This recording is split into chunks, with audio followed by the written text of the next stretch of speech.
Morning everyone and this is Ayush. आज का जो टॉपिक हमारे पास है वो है इम्परेटिव सेंटेंस के ऊपर, जो कि हम लोग नरेशन में इम्परेटिव सेंटेंस को करते हैं।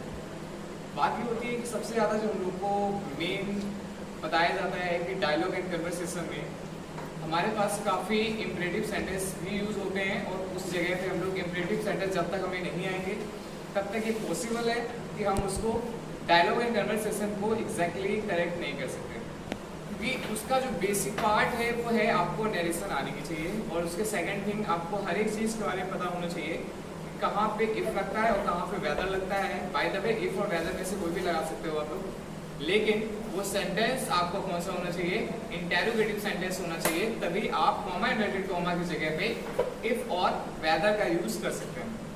सेकंड थिंग आती है कि अगर सिंपल सेंटेंस हमारे पास होता है तो सिंपल सेंटेंस में क्या यूज होता है, कॉमा इन्वर्टेड कॉमा की जगह पे क्या यूज होता है, दैट होता है। लेकिन बहुत सारे मैंने देखा है नरेशन में मोस्टली स्टूडेंट्स कंफ्यूज होते हैं क्या, कि उनको लगता है कि इफ या फिर वेदर में से एक लगेगा, एग्जैक्टली एक ही लगेगा। तो मैं सबको सजेस्ट करना चाहूँगा कि अगर आप लोग लगाना चाहते हो तो यू कैन यूज इफ, ज़्यादा बेस्ट है। इफ आप लगा सकते हो, क्यों?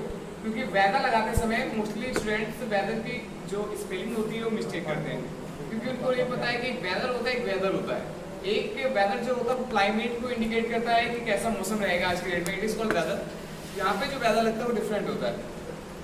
इसकी जो स्पेलिंग होती है वो WS से स्टार्ट होती है, WHEATHER वेदर से स्टार्ट होती है, और वो वाला जो हमारे क्लाइमेट वाला वेदर होता है वो WEATHER होता है। तो ये भी हमें पता होना चाहिए कि कौन से वेदर की हम लोग बात करते हैं। बात करते हैं मॉडल वर्ब में। मॉडल वर्ब भी ऑलरेडी हम करवा चुके हैं। अगर किसी को कुछ भी प्रॉब्लम है, अगर नहीं समझ में आता है तो आप लोग मुझे इन्फॉर्म कीजिए, कमेंट में लिख दीजिए कि मॉडल वर्ब की एक बार दोबारा वीडियो बनाते हैं, तो मैं उसके लिए भी तैयार हूँ वीडियो बनाने के लिए। सेकेंड थिंग अगर मैं बात करता हूँ कि आज जो हम लोग टॉपिक करने जा रहे हैं इम्परेटिव सेंटेंस का, क्योंकि हमने देखा है डायलॉग एंड कन्वर्सेशन में बहुत सारे इम्परेटिव सेंटेंस आते हैं, जो कि हम लोगों ने यहाँ पे प्रैक्टिस भी की है। तो प्रैक्टिस करने में हमें काफ़ी इस तरह की प्रॉब्लम को सफ़र करना पड़ा है, फेस करना पड़ा है इस प्रॉब्लम को। तो वही चीज़ है, हमें पता होना चाहिए कि कैसे कैसे हमारे पास होता है। बात आती है कि जो हमारे पास इम्परेटिव सेंटेंस हैं उनमें से 3 वर्ड का यूज़ किया जाता है। वो 3 वर्ड होते कौन से हैं, जो कि मैंने आपको कल की डेट में इन्फॉर्म भी किया था कि वो जो वर्ड होते हैं वो कौन से होते हैं। पहला वर्ड हमारे पास क्या होता है, that is called order. Order को हम लोग क्या बोलते हैं, कमांड भी बोलते हैं। सेकंड वर्ड हमारे पास होता है क्या, रिक्वेस्ट। रिक्वेस्ट को हम लोग अर्ज भी बोलते हैं। थर्ड वर्ड हमारे पास होता है जिसको बोला जाता है एडवाइस। एडवाइस आप किसी को दे रहे हो तो यानी कि उसको आप क्या कर रहे हो, सजेस्ट भी कर रहे हो। तो ये तीनों के तीनों वर्ड हैं, आप इसमें से कोई भी वर्ड यूज कर सकते हो, इसमें ऐसा कोई भी नहीं है। बात आती है कि मैं तीनों वर्ड आपको क्यों बता रहा हूँ, इसलिए बता रहा हूँ क्योंकि हो सकता है कि आपके पास में कहीं ना कहीं डायलॉग एंड कन्वर्सेशन में या फिर कहीं आपको अलग से वर्ड ऐसे मिल जाते हैं, जैसे कि फॉर एग्जांपल अर्ज मिल जाता है वर्ड। अर्ज जो है रिसेंटली एक मॉडर्न वर्ड है जो कि अभी इसका यूज किया जा रहा है, और इससे पहले अर्ज का जो वर्ड है वो बहुत कम यूज होता था। आज के डेट में है रिक्वेस्टेड टू की जगह पे अर्ज का यूज किया जाता है। रिक्वेस्टेड टू की जगह पे अर्ज का वर्ड यूज किया जाता है। जब अर्ज लगाया जाता है तो टू का वर्ड यूज नहीं किया, जो टू है वो यूज नहीं किया जाता है, सिर्फ अर्ज यूज किया जाता है। जैसे कि सेड टू की जगह पे हम लोग टोल्ड यूज करते थे, सेड टू की जगह हम लोग ऑर्डर्ड यूज करते थे, सेड टू की जगह हम लोग सजेस्टेड यूज करते थे। सेम एज इट इज हम बात कर रहे हैं कि सेड टू की जगह पे हम लोग अब क्या यूज करेंगे, अर्ज करेंगे, लेकिन टू नहीं लगेगा इसमें। पहली बात ये ध्यान देना। सेकंड थिंग इसलिए वर्ड को बताया गया है क्योंकि आपके पास कभी काफी बच्चे ये होते हैं कि ऑर्डर में कंफ्यूज हो जाते हैं कि ऑर्डर तो पढ़ा है, कमांड कहाँ से आ गया। तो ऑर्डर कमांड एक ही होता है। रिक्वेस्ट तो पढ़ा है, लेकिन अर्ज कहाँ से आ गया। तो रिक्वेस्ट और अर्ज जो वर्ड होते हैं वो दोनों सेम होते हैं। अगर हम लोग बात करते हैं कि थर्ड जो वर्ड हमारे पास होता है दैट इज कॉल्ड एडवाइस और सजेस्टेड, तो इनमें क्या दिक्कत आ जाती है, ये सलाह देना, किसी को सजेस्ट करना, बात तो एक ही है भाई। अगर सजेस्ट का मतलब है किसी को सलाह देना तो है, सलाह देना है। जैसे फॉर एग्जांपल हम अगर बोलते हैं कि आज doctor said to his patient comma inverted comma take medicine on time. अगर डॉक्टर ने अपने पेशेंट को बोला है क्या कि दवाई को समय पर लें, तो आप मुझे बताइए ये क्या है सेंटेंस है, क्या उसे ऑर्डर दिया है, ऑर्डर नहीं दिया है। क्योंकि एडवाइस का मतलब क्या होता है कि फॉर एग्जांपल एडवाइस का मतलब होता है कि क्या, सजेस्ट करना। कैसे होता है, अगर जैसे कि तुम लोग 10th क्लास में हो, अगर मैं तुमसे ये बोल दूं कि 10th क्लास है, पढ़ाई कर लो, अच्छे नंबर आ जाएंगे, भाई मेरा काम था वो खत्म हो गया। क्यों? क्योंकि मैंने आपको सजेस्ट कर दिया कि 65% you can not apply the government job exam. आप उसे फॉर्म तक नहीं भर सकते हो, एग्जाम नहीं दे सकते हो अगर आपके 65 मार्क्स से कम आ रहे हैं तो। ये अभी रिसेंटली अपडेट आई है, more than 65 you can whatever you want to do, आपको क्वालिफाई करना पड़ेगा एग्जाम। लेकिन बात ये आती है कि जो हम लोग कर रहे हैं कि जब हम लोग सजेस्ट करते हैं तो सजेस्ट करने का मतलब, एडवाइस करने का मतलब ये होता है कि depend on the that person, depend on the that person कि वो आपके सजेशन को लेता है या नहीं लेता है, मानता है या नहीं मानता है। भाई मैंने आपसे बोल दिया आराम से पढ़ाई कर लो, पढ़ाई करो या ना करो, मेरा मैटर क्या है, मैं कुछ नहीं कहूँगा आपसे। भाई मेरा सजेस्ट करना था, मैंने आपको इन्फॉर्म कर दिया, जब फेल हो जाओगे तब मुझसे अगर कहोगे क्या, मैं जरूर कह दूंगा कि मैं तो बहुत पहले मैंने आपको इन्फॉर्म किया था इस चीज़ के लिए कि पढ़ लो वरना फेल हो जाओगे। तो मेरा काम खत्म। डॉक्टर भी अगर किसी पेशेंट को कह रहा है कि दवाई जो है वो टाइम से ले लो, क्या हो जाएगा, doctor said to his patient take medicine on time, कि दवाई समय पे लो। डॉक्टर उसको सजेस्ट कर रहा है दवाई लो चाहे ना लो, क्या दिक्कत है, सुबह दवाई तुम शाम को ले लो, कोई दिक्कत नहीं है,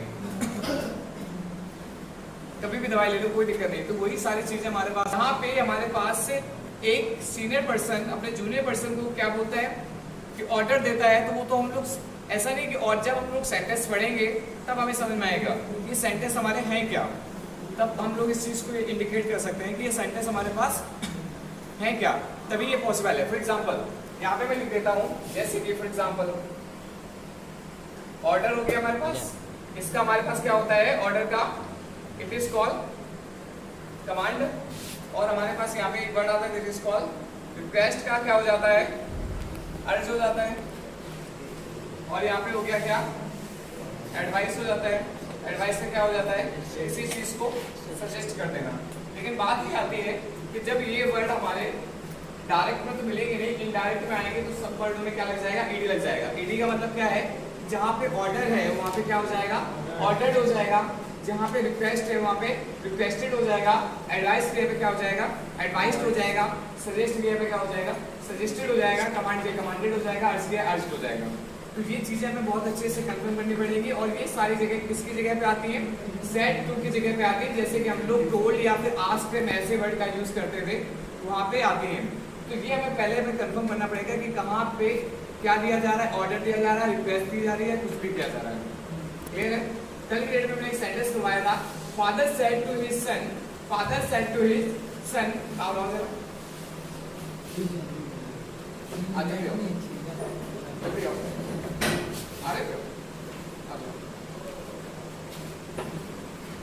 सेंटेंस लिखो, father said to his son, common present comma,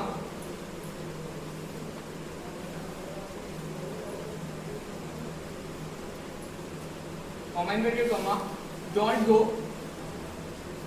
outside at night.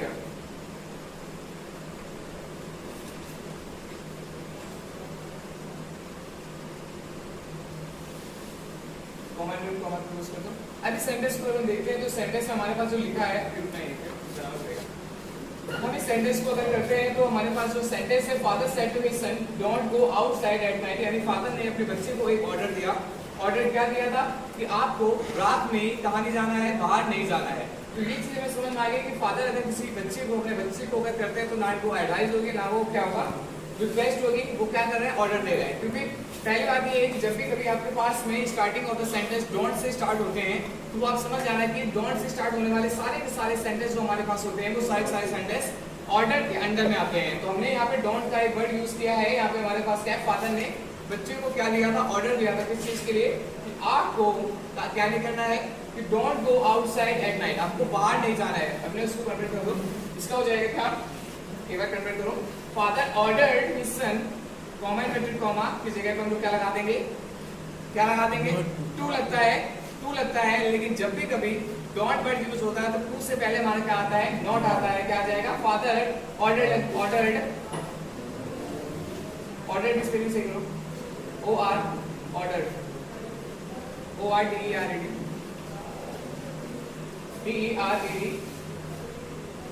Father ordered his son not to go outside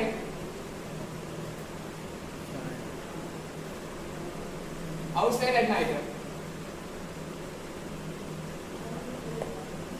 next sentence देखो, uncle said to his nephew, nephew जानते हो क्या होता है, uncle said to his Neiphiu,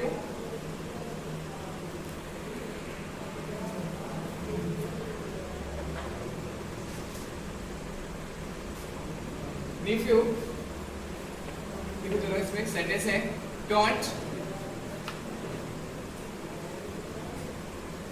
don't talk on phone या फिर don't talk on mobile phone.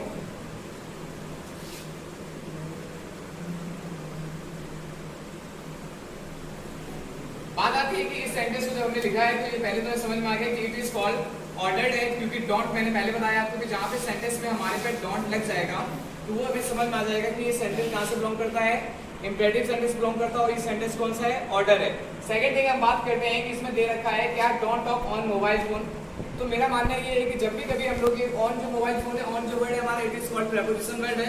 Second thing, जितने भी हमारे पास गैजेट्स होते हैं, जितनी भी हमारे पास डिवाइस होती है, सब डिवाइसों के साथ में क्या यूज होता है, ऑन का यूज करते हैं। तो हम हमारे पास जो मोबाइल फोन है वो भी एक डिवाइस है, तो आप उसको क्या करेंगे, यहाँ पे हम लोग ऑन का यूज करेंगे ना कि इन का। बहुत से लोग हिंदी में जो बोलते हैं वो क्या करते हैं कि फोन में ज्यादा बातें मत किया करो या फोन पर ज्यादा बातें मत किया करो। तो वही सेम हमारे पास आता है कि don't talk on mobile phone, कि फोन पर बात मत करो। तो यहाँ पे हम लोग क्या लगाएंगे, ऑन। लेकिन रियलिटी ये है कि ऑन कहाँ यूज होता है, जब कोई भी प्रोडक्ट या फिर कोई भी थिंग किसके ऊपर होती है, किसी सरफेस के ऊपर होती है, तब उस चीज को हम क्या लगाते हैं, ऑन लगाते हैं। फॉर एग्जाम्पल ये it is called duster. Duster को मैंने यहाँ पर रख दिया, पोडियम के ऊपर रख दिया, तो मैं क्या करूंगा, तो duster is on the podium. जो डस्टर है कहाँ पे है, पोडियम पे। ये आपकी देखो इसकी जो यहाँ पे कॉपी रखी हुई है, अगर इसको हम बात करते हैं तो ये कॉपी जो है, मैंने क्या बोला, this copy is on the chair. तो ये चीज हमें समझ में आ रही है, लेकिन फोन के ऊपर नहीं है हम लोग, फोन कोई सरफेस नहीं है ना, हम लोग फोन के ऊपर है, लेकिन हम लोगों ने फिर भी क्या यूज किया, ऑन। क्योंकि जितनी भी डिवाइस होती है, डिवाइस के साथ हमेशा और हमेशा के लिए क्या यूज करते हैं, ऑन का ही यूज करते हैं, इसके अलावा कोई यूज नहीं करते। तो kindly convert this sentence into indirect. तो क्या हो जाएगा इसका, father ordered his Neiphiu, sorry uncle ordered his Neiphiu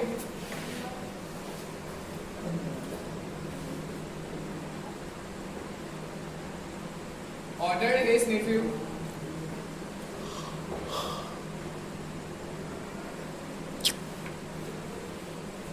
not to talk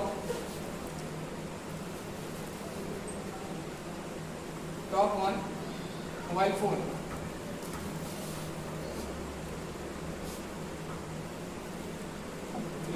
second thing आपको बताना चाहूंगा कि आपको इसमें कोई मैटर ये नहीं करता है कि आपको डायरेक्ट में जो हमारे पास सेंटेंस है, डायरेक्ट का जो सेंटेंस है वो अगर प्रेजेंट डेफिनेट में है, पास्ट इंडेफिनिट में, किसी में भी हो सकता है, लेकिन वो इनडायरेक्ट में इंपेरेटिव सेंटेंस में क्या नहीं होता है, चेंज नहीं होता है, और उसको हम चेंज भी नहीं करेंगे। पहली बात ये है कि हम उसको चेंज ही नहीं करेंगे, क्योंकि ऊपर भी चेंज नहीं है, नीचे भी हम चेंज नहीं करेंगे।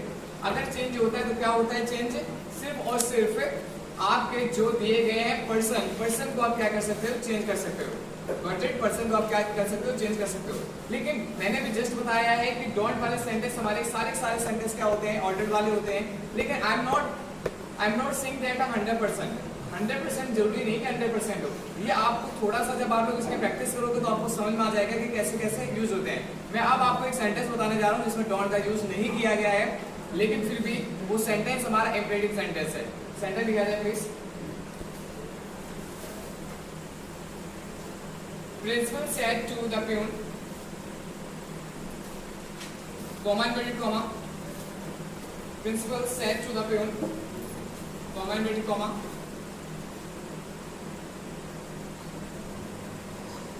Ring the bell.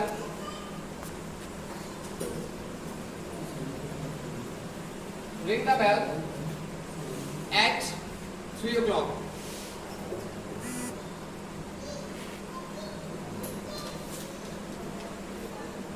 इस सेंटेंस में आप देखोगे कि एक प्रिंसिपल ने या फिर चपरासी से क्या किया, ऑर्डर दिया था क्या कि आपको करना क्या है कि आपको घंटी बजानी है 3 बजे, एग्जैक्टली 3 बजे आपको क्या कर देना है, घंटी बजा देनी है। तो हमारे पास जो सेंटेंस है इसमें क्या है, आप देखोगे इसमें डोंट का यूज नहीं किया गया है। इसमें क्या किया गया है कि एक पर्सन ने अपने, मैंने आपको बताया था आपको ये इंडिकेट करता है कि पर्सन जो हमारे पास डोंट यूज है, अगर डोंट वाले सेंटेंस कहीं भी आते हैं तो वो सारे हमारे पास सेंटेंस होते हैं वो कौन से होते हैं, ऑर्डर्ड के होते हैं।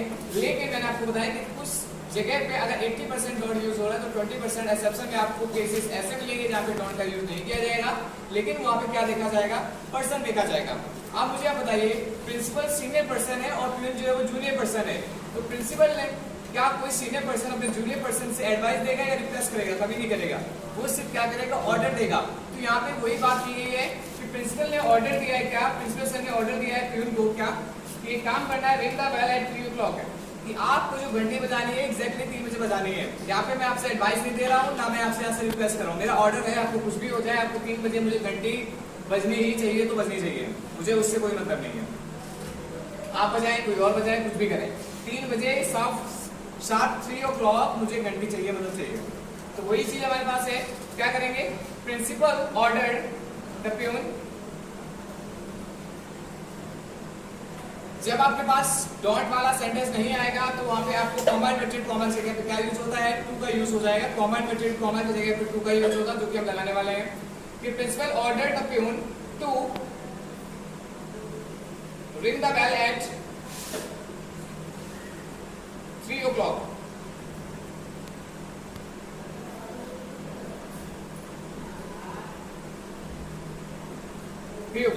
एक सेंटेंस में और लूंगा, ऑर्डर और ऑर्डर वाले सेंटेंस को हम कंप्लीट करेंगे, उसके बाद हम लोग करेंगे रिक्वेस्ट वाले। तो मैं ऑर्डर का एक सेंटेंस और लेना चाहूंगा।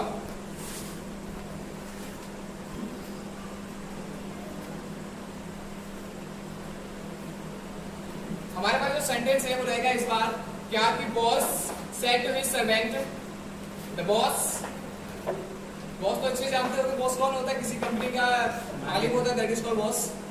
The boss said to his servant, comma inverted comma, get out from the room, get out from the room, comma inverted comma close। इस सेंटेंस में आप देखोगे कि एक बॉस में, बॉस कौन है? सीनियर पर्सन है, और सर्वेंट कौन है? जूनियर पर्सन है। ध्यान देना, इसको भी ध्यान देना, यहाँ पे हमने डोंट का यूज नहीं किया है, लेकिन इसमें हम बता दें। और सेकंड थिंग, आप इस सेंटेंस को बताने के बाद मैं आपको बताऊंगा कि बॉस ने क्या किया है? ऑर्डर किया है सर्वेंट को ऑर्डर करने के बाद उन्होंने क्या किया है कि इस रूम से आप क्या करोगे? रूम से तुरंत बाहर चले जाओ, निकल जाओ। गेट आउट का मतलब निकलना भी होता है, गेट आउट मतलब दफा होना भी होता है। तो पहले बात बता देते हैं, इसमें क्या है? बॉस ऑर्डर्ड हिज सर्वेंट, क्या हो जाएगा? To get out from the room, convert sentence. Boss ordered his servant to get out from the room. Now अब मैं आपसे कुछ बताना चाहूंगा कि जब भी कभी, तब तक वो सेंटेंस कंप्लीट हो रहा है, मैं बताना चाहूंगा कि जब भी कभी हमारे पास इंपेरेटिव सेंटेंस होते हैं तो ध्यान देना इस चीज के लिए कि इंपेरेटिव सेंटेंस में कभी भी आपको सब्जेक्ट नहीं मिलेगा। जैसे हम लोग यहाँ यूज करें gate out from the room, don't talk, like this हमने सेंटेंस यूज किया है। सब्जेक्ट आपको क्या नहीं मिलेगा? सब्जेक्ट आपको नहीं मिलेगा। तो ये चीज आप लोग को क्या करेंगे? फोकस कर लें। इस चीज को हमें बहुत ज्यादा ध्यान देना होता है कि सब्जेक्ट अगर मिल जाएगा तो फिर हमारा सेंटेंस वो किसमें कन्वर्ट हो जाएगा? टेंस से कन्वर्ट हो जाएगा, या फिर वो मॉडल से कन्वर्ट हो जाएगा, या फिर वो डब्ल्यूएस फैमिली वर्ड से कन्वर्ट हो जाएगा, कहीं ना कहीं हो जाएगा। क्योंकि जब भी कभी हमारे पास सब्जेक्ट नहीं होता है तो वही सेंटेंस हमारे पास क्या होते हैं? इंपेरेटिव सेंटेंस होते हैं। हम बात करने वाले हैं, इसको रेज कर दिया जाए। अब हम बात करेंगे किसकी? रिक्वेस्ट की, कि जहां पे हम लोग रिक्वेस्टेड का यूज करते हैं। रिक्वेस्टेड का यूज कहां करते हैं? जब हम लोग किसी से पोलाइटली वे में बात करते हैं, उसी पे हम लोग क्या करते हैं? रिक्वेस्ट यूज करते हैं। बाय द वे मैं बताना चाहूंगा, रिक्वेस्ट वाले जितने भी सेंटेंस आपको मिलेंगे वो सारे के सारे कहां से मिलेंगे? प्लीज लग के स्टार्ट हो जाएंगे। प्लीज जब लग जाएगा तो आप लोग समझ जाइएगा कि वो सेंटेंस हमारे कैसे हैं? रिक्वेस्टेड वाले हैं। तो मैं आपसे मैटर नहीं करता कि जूनियर पर्सन है, सीनियर पर्सन है, कुछ भी, क्योंकि रिक्वेस्ट यार किसी से भी की जा सकती है। अपने काम को निकालने के लिए हम किसी से भी रिक्वेस्ट कर सकते हैं। Got it? तो जूनियर सीनियर का मतलब यहाँ पे नहीं रहेगा। रिक्वेस्ट हम कभी भी किसी से कर सकते हैं, लेकिन मैटर जो रहेगा वो क्या रहेगा? प्लीज का वर्ड हमें आना चाहिए, कंफर्म है। ठीक है, तो अब हम लोग यहाँ पे एक सेंटेंस को यूज करना चाहेंगे, जैसे कि I said to my friend, I said to my friend, comma inverted comma,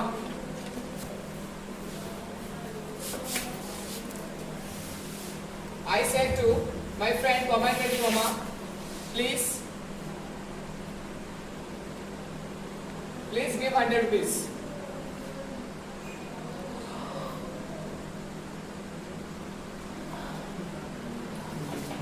यहाँ पे अगर हम चाहे तो प्लीज गिव मी भी कर सकते हैं, कोई इशू नहीं है।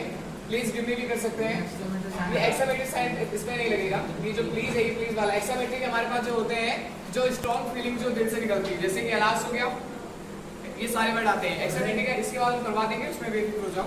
लेकिन अभी फिलहाल हम लोग कर रहे हैं इंपेरेटिव सेंटेंस। तो तो इसका सेंटेंस जब हमारे पास दिया गया है प्लीज गिव मी 100 रुपीज या फिर प्लीज गिव 100 रुपीज, ये हमें फोकस करना होता है। तो एक फ्रेंड ने, मैंने क्या बोला, I said to my friend, मैंने अपने फ्रेंड से कहा क्या कि कृपया मुझे क्या कर दो, 100 रुपए दे दो। तो 100 रुपए देने का मतलब है ना मैं उसको ऑर्डर दे सकता हूँ, ऑर्डर दे दूंगा तो क्या वो मुझसे क्या बोलेगा कि नहीं देना, जो करना कर दो। हो सकता है मैं उससे एडवाइस, इसमें कोई एडवाइस तो है नहीं, मुझे 100 रुपए दो, इसमें एडवाइस क्या हो गई, कोई एडवाइस नहीं। अगर मैं ये कह देता तुम एक काम करो, ये जो 100 रुपए है तुम्हारे पास, इनको कुछ अच्छी जगह पे यूज कर दो, तो ये मेरे पास क्या हो जाएगी, एडवाइस हो जाएगी, सलाह हो जाएगी कि उस 100 रुपीज का आप अच्छी जगह पे यूज करो या ना करो, मुझे कोई मतलब नहीं। मेरी जो ड्यूटी थी एडवाइस करना, एक अच्छे फ्रेंड होने के नाते मैं एक एडवाइस कर सकता था तुम्हें, तो वो क्या हो गया, अब तुम करो ना करो। लेकिन यहाँ पे प्लीज की बात की, जब भी आप प्लीज की बात करोगे तो आपको समझ में आ जाएगा कि वो सेंटेंस हमारे पास किसका हो जाएगा, अर्ज का हो जाएगा, यानी रिक्वेस्टेड हो जाएगा। तो बात करते हैं इसका सेंटेंस हमारा बनेगा कि आई requested my friend, comma inverted comma जगह क्या जाएगा, टू आएगा। मैं बहुत पहले बता चुका हूँ कि कभी भी टू के अगर हम लोग कॉमा इन्वर्टेड कॉमा की बात करते हैं तो वहाँ पे टू का बहुत हमारा यूज होगा कॉमा इन्वर्टेड कॉमा जगह पे। तो क्या हो जाएगा, I requested my friend to please give, sorry okay, क्योंकि इंपरेटिव सेंटेंस में क्या होता है कि जब भी आपके पास डायरेक्ट का सेंटेंस आएगा तो जो हम लोग डायरेक्ट में प्लीज लगाते हैं वो इंपरेटिव सेंटेंस है, प्लीज हट जाता है। अब बात आती है कि प्लीज हट क्यों जाता है, इसलिए प्लीज हट जाता है क्योंकि आप एक बार में दो पोलाइटनेस वर्ड यूज नहीं कर सकते हो। जो रिक्वेस्ट है वो भी हमारा पोलाइटनेस वर्ड है और प्लीज भी हमारा पोलाइटनेस वर्ड है। तो प्लीज हट रहा है तभी तो वहां पे रिक्वेस्टेड लग रहा है, नहीं लग रहा है। यहाँ पे आप देखेंगे प्लीज हट रहे हटेगा यहाँ से, तब वहां रिक्वेस्टेड लगेगा। तो अब इसमें जो ऊपर वाले डायरेक्ट सेंटेंस में था, इसमें तो हमारा ये है कि इसमें कहीं पे भी आपको रिक्वेस्टेड वर्ड यूज नहीं हुआ है, इसलिए हमने क्या लगाया प्लीज, क्योंकि अगर प्लीज नहीं लगाते तो इंडिकेट क्या हो जाता है कि ये सेंटेंस हमारा imperative sentence, sorry requested sentence नहीं है। लेकिन अगर अब बात करें तो ये हमारा क्या हो जाएगा, I requested my friend to give 100 rupees, to give 100 rupees, ये हमारे पास हो जाएगा to give 100 rupees. Full stop लगाए, कंप्लीट कर दें। और इसके हम एक सेंटेंस देना चाहेंगे ताकि आपको अच्छे समझ में आ जाए। एक सेंटेंस हमारे पास और होगा इसका कि a stranger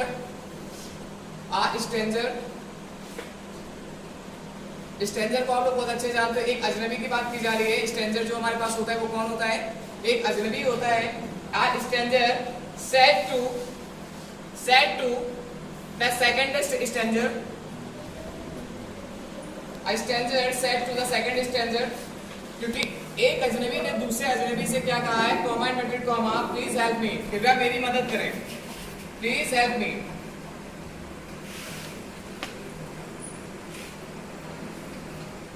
please help me. तो हमारे पास इसमें आ गया कि एक स्ट्रेंजर ने दूसरे स्ट्रेंजर से क्या किया, रिक्वेस्ट की। तो क्या हो जाएगा, stranger requested to, sorry stranger requested second stranger,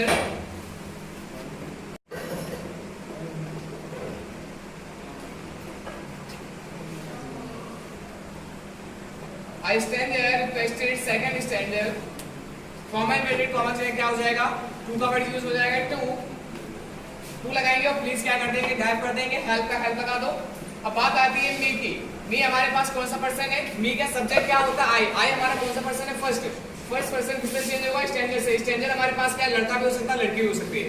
तो हम लोग यहाँ पे हिम भी लगा सकते हैं, हर भी लगा सकते हैं, कोई क्योंकि इंडिकेट नहीं किया गया। तो क्या हो जाएगा, stranger requested to second stranger to help him, क्या हो जाएगा यहाँ पे, हेल्प हिम। एनी डाउट किसी को, कोई डाउट है किसी को? yes. किसी को भी डाउट हो यू कैन आस्क मी। हम लोग बात, डाउट है, क्या डाउट है? जो पहले आपने वो ऑर्डर्ड वाले सेंटेंस बताए थे, उसमें आपने सेंटेंस बोला था कि अंकल अपनी नेफ्यू को सजेस्ट कर रही है, सजेस्ट मतलब बता रहा है कि फोन का यूज मत करो। सो ये रिक्वेस्ट भी तो हो, मतलब सजेशन भी तो हो सकती है कि मतलब सजेस्ट कर रहा है ज़्यादा फोन का यूज करो। रियलिटी यही है, हम इस चीज को एग्री करते हैं कि वो हो सकता है, वो सेंटेंस हमारे पास क्या हो सकता है, सजेस्ट भी हो सकता है, यानी कि एडवाइस भी हो सकता है। वो हमारे पास क्या हो सकता है, एडवाइस भी हो सकता है। लेकिन इस चीज के लिए हम एग्री करते हैं। लेकिन मैं आपको बताना चाहूंगा कि जब भी कभी हम लोग इंग्लिश की बात करते हैं तो उस इंग्लिश में जब भी हमारे पास डोंट का वर्ड यूज होता है तो वो एक तरह हमारे पास कहाँ पे आ जाता है, ऑर्डर में आ जाता है। मैं अभी आपको जस्ट बताने वाला हूँ किसके, एडवाइस के भी मैं आपको सेंटेंस कुछ बताऊंगा, उसमें आपको समझ में आ जाएगा। क्योंकि डॉट वाले सेंटेंस जब होते स्टार्ट हो जाते हैं तो वो अगर देखा जाए तो जितने भी डॉट वाले सेंटेंस है, अगर आप उसको एक के दूसरे दूसरे सिनेरियो से देखोगे तो वो हमारे पास एक एडवाइस में भी हो जाएंगे और ऑर्डर में भी हो जाएंगे। मैंने एग्जांपल अगर बोलता हूँ कि एक माँ ने अपने बच्चे से बोला था कि पार्क में खेलने मत जाना, don't go in the park, ठीक है, क्या करने के लिए, टू प्ले, पार्क में खेलने मत जाओ। तो हो सकता है ये ऑर्डर हो जाए, लेकिन हो सकता है उसके लिए एडवाइस है कि पार्क में खेलने मत जाना। तो डिपेंड करता है, लेकिन डिपेंड इसलिए करता है क्योंकि एक कोई सीनियर पर्सन अपने जूनियर पर्सन को जब भी कभी इंडिकेट करेगा तो वहां पे हमेशा ऑर्डर ही आएगा, जब भी कभी डोंट लगेगा। तो अंकल है अपने नेफ्यू से कर रहे हैं, छोटे नेफ्यू जो है उसका, उससे बोल रहे हैं क्या कि आप ज्यादा फोन पे बात ना करें। वो एक्चुअली क्या होता है, जो हम लोग बात करते हैं वो हमारे वे ऑफ टॉकिंग के ऊपर डिपेंड करता है। अगर वही मैंने बोल दिया अपने नेफ्यू से बोल दिया, फॉर एग्जाम्पल मैं हूँ, मैंने अपने नेफ्यू से बोल दिया बेटा ज्यादा बातें मत किया करो फोन पे, तो हो सकता है कि अब मैंने इतने पोलाइट ऐसे बोल दिया कि उसके लिए क्या हो गया, वो एक सजेशन हो गया। अब वही चीज मैं गुस्से में आके बोल दूं कैसा है, आज के बाद अगर मैं तुम्हें फोन पे ज्यादा बातें करते हुए देख लिया तो वहीं तोड़ दूंगा, तो ये क्या हो गया, ऑर्डर भी हो गया। यानी मैंने उसको क्या दिया, धमकी दे दी ना उसको, ज्यादा बातें बिल्कुल भी आप नहीं करोगे, तो ये ऑर्डर हो गया। ये हमारे वे ऑफ टॉकिंग के और डिपेंड करता है कि हम लोग किस हिसाब से बात कर रहे हैं। मम्मी अगर कोई चीज को समझाती है बच्चे से कि बेटा ये काम मत किया करो, तो बच्चे के लिए वो क्या है, एडवाइस भी हो रही है। सेकंड थिंग, अगर वही बातें तेज बोल दें तो वो क्या हो जाएगा, ऑर्डर हो जाएगा। और हम बात करते हैं कि हमारे पास रिक्वेस्ट वाले जो सेंटेंस थे वो कंप्लीट हुए। सेकंड हम बात करते हैं एडवाइस के।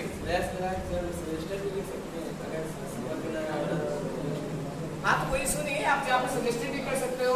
आज जहाँ हम लोगों ने ऑर्डर किए, ऑर्डर से आप कमांडेड भी कर सकते हो, रिक्वेस्टेड की जगह आप ऑर्डर भी कर सकते हो। सर कंफ्यूजन होना कि ऑर्डर किया कि सजेशन वे ऑफ टॉकिंग उसमें बताया करें कि सर ऑर्डर्ड स्लैश सजेस्टेड नहीं, लेकिन मेरा मानना है आपका बिल्कुल हम लोग कहना बिल्कुल करेक्ट है, मैं इस चीज से एग्री करता हूँ। पर according to the English grammar के अकॉर्डिंग ये है कि जहाँ पे कभी भी आपके सेंटेंस डॉट वाले आ रहे हैं और एक सीनियर पर्सन जूनियर पर्सन से कुछ भी बोल रहा है तो आपको वहाँ पे ऑर्डर लगाना पड़ेगा, ऑर्डर लगाना पड़ेगा। ये डिपेंड करता है आपके ऊपर कि जब आप स्पोकन में बोलते हो सेंटेंस को तो आप उसको सजेस्टेड भी कर सकते हो, ठीक है, क्योंकि सजेस्टेड जब आप करोगे तो वहाँ पे हमेशा कभी भी डोंट का यूज नहीं होगा। जैसे मैं अभी जस्ट आपको सजेस्टेड के सेंटेंस करवा रहा हूँ, kindly read this sentence. Sentence लिखा जाए, सेंटेंस हमारे पास हो जाएगा। इसका सेंटेंस हमारे पास एक क्या करते हैं, फॉर एग्जांपल के लिए suggested, teacher said to his student. यहाँ पे हिज स्टूडेंट मैंने लगाया है, एक ही स्टूडेंट है, पहले ध्यान देना, एक स्टूडेंट है सिर्फ यहाँ पे।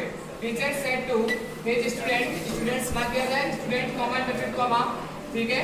अब हम बता रहे हैं क्या उसमें कि study at least 4 hours in your exam, study at least 4 hours in your exam। तो एक टीचर ने अपने बच्चे को क्या बोला है, उसको क्या बोला उस चीज के लिए कि कम से कम तुम्हें क्या करना है, 4 घंटे पढ़ना है, कब, जब तुम्हारे एग्जाम हो। तो यहाँ आप देखोगे कि यहाँ पे क्या है हमारे पास में, कि इस चीज को भी हमें फोकस करना पड़ेगा, कि इस चीज में हमें देखना पड़ेगा क्या कि हमें कोई भी इशू नहीं है इसमें, इस एग्जाम इसमें हमारे कोई भी इशू नहीं है कि भाई टीचर ने उसको क्या किया है, एक सजेस्ट कर दिया है कि बच्चे जब तुम्हारा एग्जाम हो तो कम से कम 4 घंटे पढ़ना अच्छे नंबर लाने के लिए, ठीक है, अच्छे नंबर लाने के लिए। इस सेंटेंस को अगर हम चाहें तो 2 चीज में हम लोग कन्वर्ट कर सकते हैं। 2 चीज में कैसे कन्वर्ट कर सकते हैं, पहला सेंटेंस हमारा जाएगा क्या, टीचर सजेस्टेड, या फिर एडवाइज कर दो, teacher suggested his student,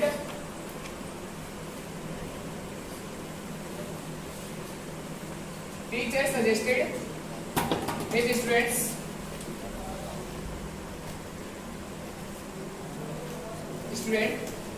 to study at least 4 hours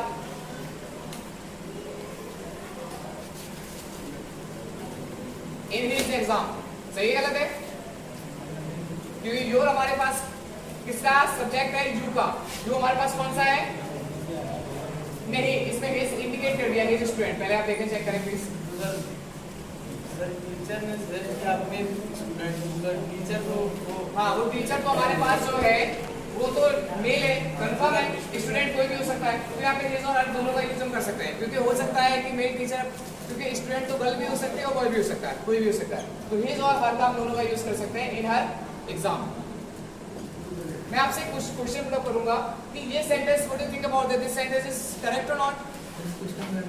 कुछ कम लग रहा है, राहुल का कहना है कुछ कम लग रहा है, मैं राहुल को जाना चाहूंगा ऐसा इसमें क्या है कि जो कम लग रहा है, इसमें आप क्या यूज करना चाहोगे? सर एडवांस वाले सब्जेक्ट जो होते हैं ना ब्लेंडर, मैं आपकी बात से बिल्कुल एग्री हो गया हूँ, अब आप ना बोलो इसमें।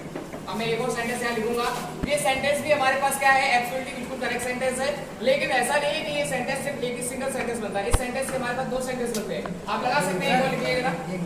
सर इनडायरेक्टली जितने सेंटेंस लिखते हैं उसमें 100% इनडायरेक्ट नहीं बात की जाती है। हाँ, सर जो डायरेक्ट की बातें होती है वो बहुत कम यूज की जाती है। क्या होगा ये? नहीं तो वो हम बोलते हैं, हम नहीं बोलेंगे, जो हम नहीं लिखा गलत है। ये सब मैं बोल रहा हूँ ना, एक और सेंटेंस हमारे पास इसका है, मैं वो एक्सप्लेन कर रहा हूँ, वही मैं बोल रहा था कि एक सेंटेंस का मेरे पास और है, और वो सेंटेंस मैं लिखने जा रहा हूँ। तो इसका सेंटेंस हमारे पास क्या हो जाएगा, teacher suggested is student, teacher suggested is student. जब भी आपके पास में एडवाइस वाले सेंटेंस होंगे और आपको सब्जेक्ट नहीं दिया गया है तो आपको कुछ नहीं करना, आपको क्या करना है, यू आपको सब्जेक्ट खुद लेके आना है, और उसके साथ साथ एडवाइस वाले सेंटेंस में क्या लेके आना है राहुल, शुड आपको लेके आना है कंफर्म। तो क्या हो जाएगा, टीचर सजेस्टेड स्टूडेंट से कमेंट को कमेंट क्या लगा देंगे हम लोग, टू लगा देंगे, लगा दीजिए, और हम यह कर देंगे क्या, you should study at least 4 hours in his or her exam. So now what do you think about that, Rahul? Is this correct or not? Any problem? Correct है। तो यानी कि मेरा I am not saying that कि ये वाला ऊपर वाला सेंटेंस जो था वो गलत था, मैंने मेरा कहना ये नहीं है, सेंटेंस हमारा वो भी सही है और सेंटेंस हमारा ये भी सही है जो यू शुड से। मैंने वही बोला था कि आपको मैं दोनों सेंटेंस आपको एक बार करके दिखा देता हूँ, तो वो क्या हो जाएगा, ज्यादा आपके लिए बेस्ट साबित हो जाएगा। तो आपको कोई दिक्कत है?